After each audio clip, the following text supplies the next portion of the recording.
Olá, o TV Câmara Entrevista recebe hoje a historiadora Silvia Regina Toassiquita, que ao lado do pesquisador Sidney Lopes escreveu o livro Páginas de Jaraguá, 120 anos de imigração húngara em Jaraguá do Sul. Tudo bem, Silvia? Seja bem-vinda. Tudo bem, obrigada.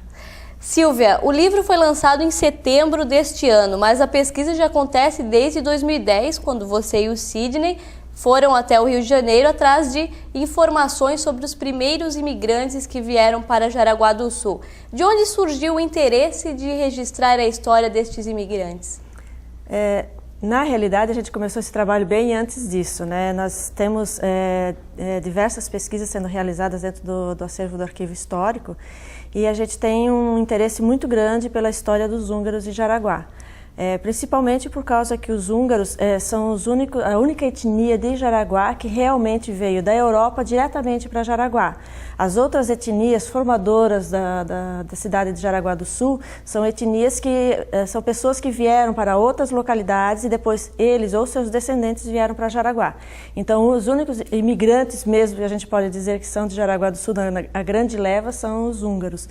E aí a gente resolveu fazer essa pesquisa, já faz bastante tempo, e em 2010 foi nos dada a oportunidade de ir até o Rio de Janeiro fazer a pesquisa nas listas de navios, porque nós tínhamos assim, muita dificuldade em encontrar dados concretos referentes à chegada dos húngaros em Jaraguá do Sul. Nós tínhamos assim, diversas pessoas que falavam, que relatavam, mas sempre com datas e períodos divergentes. Então, nós precisávamos ter um dado mais concreto sobre isso. E no Rio de Janeiro, né, foi o Sidney, a Vera de Toffo e eu, né, nós fomos até lá e aí nós começamos a pesquisar em todas as listas de navio a partir de 1890. Né, porque nós tínhamos os dados mais ou menos entre 1890 e 1891, que era o primeiro navio. E lá a gente encontrou uma infinidade de navios, né? E nós tivemos que ler todas essas listas, inclusive a gente até coloca uma lista dessas no nosso livro, para as pessoas sentirem a dificuldade que é ler essas listas manuscritas, com as letras às vezes de difícil de leitura, inelegíveis, né? Sim, tem umas coisas assim bem difíceis mesmo de fazer a leitura. E aí a gente foi começando a encontrar alguns navios, alguns sobrenomes de algumas pessoas, alguns nomes conhecidos da cidade. E aí a gente encontrou, na realidade, 14 listas de navios. Foram essas que a gente adquiriu, porque no Arquivo Nacional essas listas estão todas digitalizadas e o Arquivo Histórico, através da Fundação Cultural, adquiriu essas 14 listas que a gente recebeu em DVD. E quais foram os outros métodos de pesquisa que vocês usaram, além desta busca de dados no Rio de Janeiro? Bom, primeiramente nós pesquisamos na documentação original que nós temos dentro do acervo do Arquivo Histórico, na documentação referente à Intendência Distrital de Jaraguá, que nós temos desde 1919, alguns mapas, livros que nós temos alguma coisa referente à história de Jaraguá, principalmente o livro do Frei Aurélio Stuzer e do Emílio Silva, desculpa. E também na fonte secundária, que são os jornais, né, de época. Fomos ao Arquivo Público do Estado de Santa Catarina, que tem uma documentação muito rica referente à imigração para o Estado, né, de todas as regiões. Existe uma documentação muito grande lá ainda a ser pesquisada. Ao Arquivo Histórico de Joinville, né, por causa que Jaraguá foi distrito de Joinville, então lá a gente pesquisou, além da documentação existente da parte administrativa, toda a documentação referente a acervos de jornais, a livros de registros de impostos, requerimentos que as pessoas faziam naquela época e também as entrevistas. Nós entrevistamos diversas pessoas que são descendentes ou pessoas, na realidade nós tivemos até pessoas que eram nenenzinhos que vieram nessas listas de navios que foram entrevistados. E como foi entrevistar diretamente esses descendentes de imigrantes?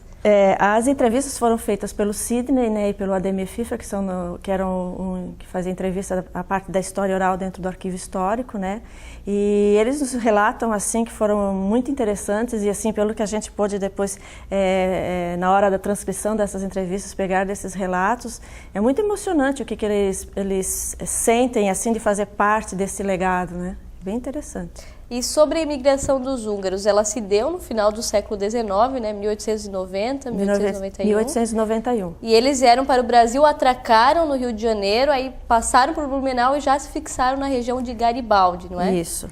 Quantos húngaros vieram para o país nesses primeiros navios? Nós não temos desses 14 navios que nós pesquisamos a totalidade da lista que existe no livro do Emílio da Silva, né?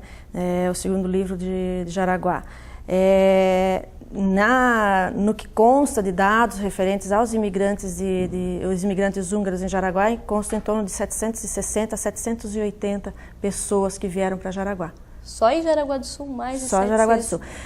Existe de etnia húngara, só existem 2 colônias no Brasil, a de Jaraguá e a de São Paulo. Isso é bastante interessante. Só existem essas 2. Então, por isso que na década de 80 para 90, ali quando começou a ser feita uma campanha e a busca da identidade desse povo, nós obtivemos uma ajuda muito grande na Fundação Cultural da Associação Húngara de São Paulo. Né? Foi a Associação Húngara de São Paulo que conseguiu trazer os estudos, os legados dos húngaros que muitas vezes estavam esquecidos aqui em Jaraguá. Então foram eles que trouxeram pessoas para ensinar novamente a língua, as danças, vieram ver como é que era a culinária que a gente tinha aqui e ver se estava incorporada aquilo que existia de húngaro. Então foi essa Associação Húngara de São Paulo que deu assim um suporte muito grande para o retorno, digamos assim, das raízes dos húngaros, deles terem novamente esse legado perante a sua comunidade assim, e engrandecer esse fato, né? E além do Garibaldi, também existem descendentes de húngaros no Jaraguazinho e Jaraguá 84, não é? Toda aquela região ali que compõe o Garibaldi, então vocês imaginam assim, eles saíram de Blumenau, do barracão dos imigrantes lá em Blumenau, eles saíram e vieram via Rodeio, Rio dos Cedros e desceram a serra. Né? Eles não vieram aqui pelo centro, como hoje é o centro de Jaraguá, que a gente se encaminha para o Garibaldi. Eles fizeram o contrário, eles vieram para o Rio dos Cedros. Tanto é que a numeração dos lotes dada pelo governo do estado, porque lá eram terras devolutas do estado, é dada lá de cima para baixo. Então você vê que o Jaraguá 99 está mais adiante, Jaraguá 84 está mais Jaraguá 99 primeiro e Jaraguá 84 depois, se a gente vai do centro para lá, né? Porque a numeração é ao contrário do que a gente imagina, do que a gente pensa, né? Ela veio pela beira do rio. Então eles vieram para aquele lado de lá por cima. E na hora que eles vieram, eles se espalharam. Eles adquiriram as terras do governo do estado e foram se espalhando. Essas terras eram vendidas ali em Blumenau. Tinha digamos assim, uma filial da diretoria de terras do estado que era sediada em Blumenau e eles ali faziam a venda desses lotes. E o seu Ângelo Piazeira e eles que vieram trazer essas pessoas.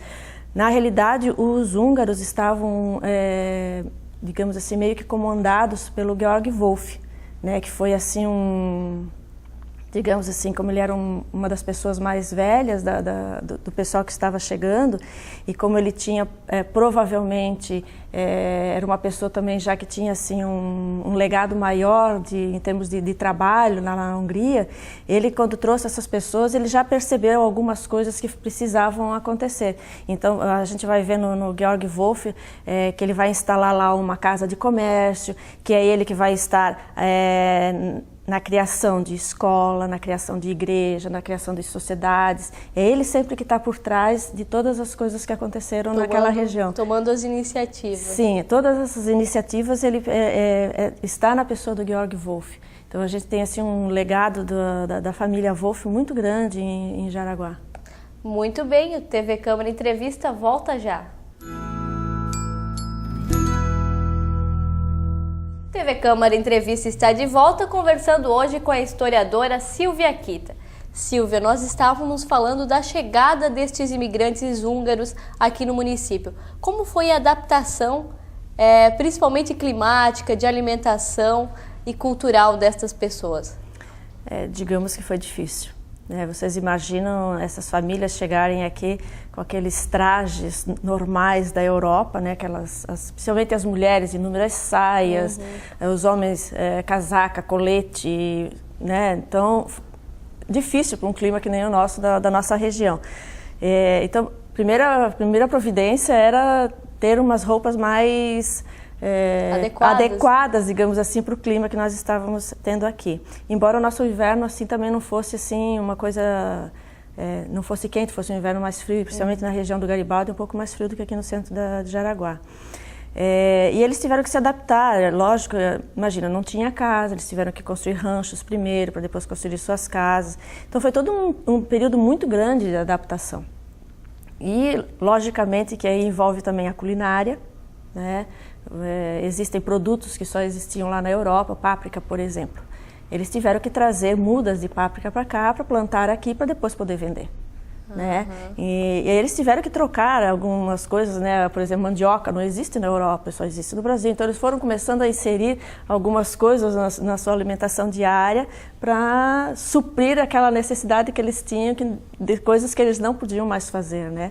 Mas continuaram fazendo o goulash, aquele ensopado de carne, né? O strudel, né? E aí começaram a adequar. Hoje em dia, muitas pessoas perguntam, né, do strudel. O strudel não é um produto alemão? Muita gente se confunde. O strudel de maçã, sim, o Apfelstrudel, né? Esse sim é tipicamente alemão. O strudel de queijo, né, de ricota, como o pessoal fala, esse já é húngaro, né? E os outros que foram inclusive incrementados aqui na nossa região, amendoim, banana, né, repolho, que aqui faz muito, fazem também de carne, outros de doces, coco, né? Então são produtos agora mais nossos, digamos assim, né? Então eles trouxeram um legado, eles conseguiram disseminar esse gosto pelo strudel. Então muita gente vem a Jaraguá para comer o strudel húngaro, né? Então é interessante isso. Outra coisa que eles trouxeram também foi a dança, né? E o legado mais importante que a gente verifica na colônia húngara é a religião católica. Eles são fervorosamente católicos, eles praticam a religião muito, tem assim uma preocupação muito grande com isso, tanto é que eles chegaram em 1891, logo em seguida, 1897, 1898, eles já tinham uma capela-escola. Né? Muitas pessoas não tinham nem casa, né, digamos assim, mas ele já tinha uma capela-escola. Então, ter os filhos na escola, ter um professor e ter um local onde eles poderiam orar todo final de semana, para eles era essencial. E aí o Georg Wolf novamente voltou à Hungria, foi lá e trouxe o Santo Estevão para eleger a Igreja Santo Estevão, né?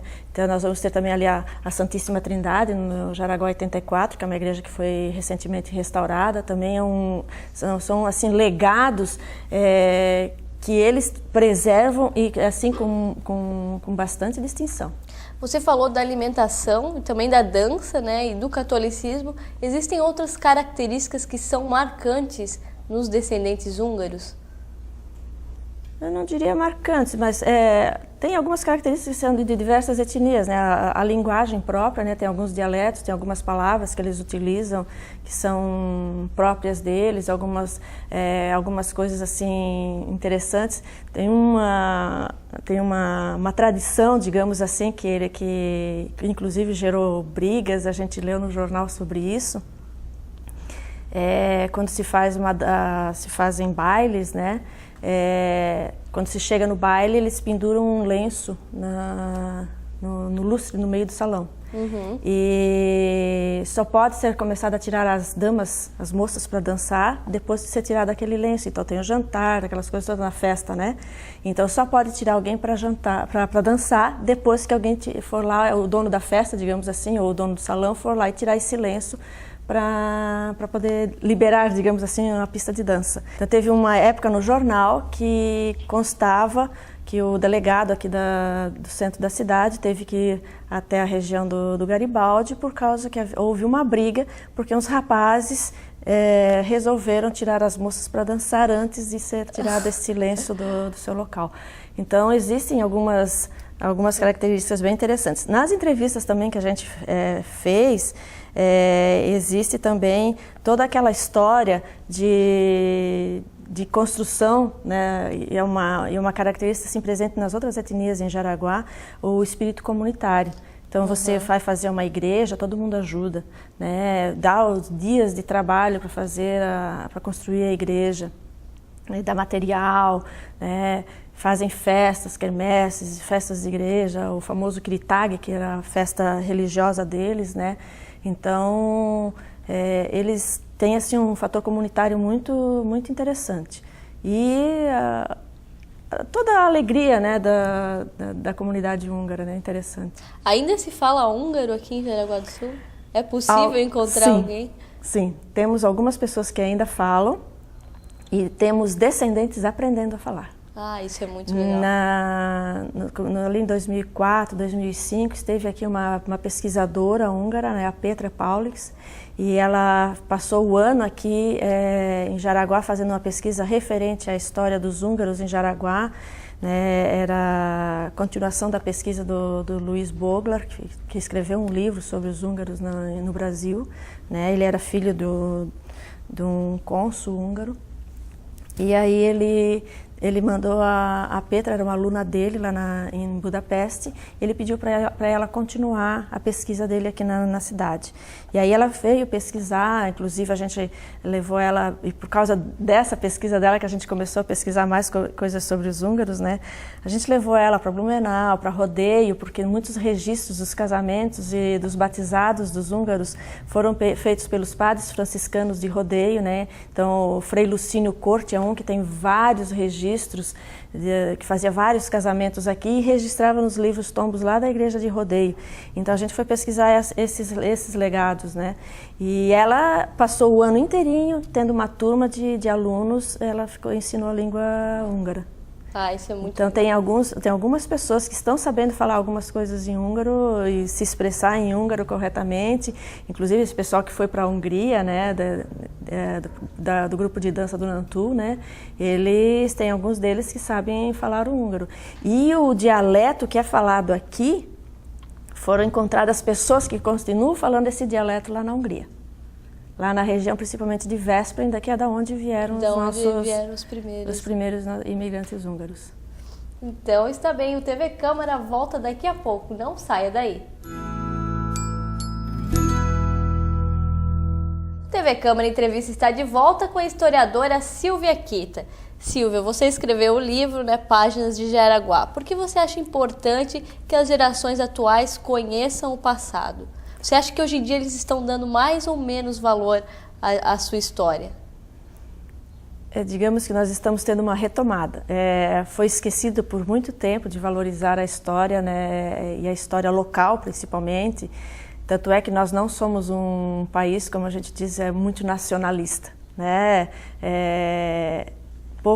Alguns anos atrás para cá que a gente está vendo que as pessoas têm assim, mais interesse, por exemplo, em saber o hino nacional, em cantar ele, principalmente em jogos, né, que a gente percebe mais isso. Mas a gente vê que esse legado, ele vem muitas vezes atrás por causa de leis. Então nós vamos ver assim muitas coisas acontecendo por causa de algumas legislações, principalmente na área cultural. Nós vamos ter aí a legislação referente a patrimônio histórico, nós vamos ter recursos para livros como esse, embora esse não tenha sido feito com recursos de nenhuma lei de incentivo, mas nós temos diversos livros sendo realizados com recursos de leis de incentivo. Então, nós temos assim inúmeros trabalhos na área cultural sendo feitos por causa disso. E isso faz gerar uma nova ideia, uma nova sensação de por que, né, buscar esse passado. Por que a gente precisa entender isso, né? Então eu sempre digo para o pessoal assim, principalmente os alunos que vão visitar o arquivo histórico, vocês já imaginaram Jaraguá sem o trem? Jaraguá não seria o que é Jaraguá hoje se nós não tivéssemos, em 1910, implantado aqui a ferrovia. Nós não teríamos toda a chegada de produtos e o escoamento de produtos por causa da ferrovia. Não teríamos. Jaraguá não seria essa cidade que ela é hoje, né?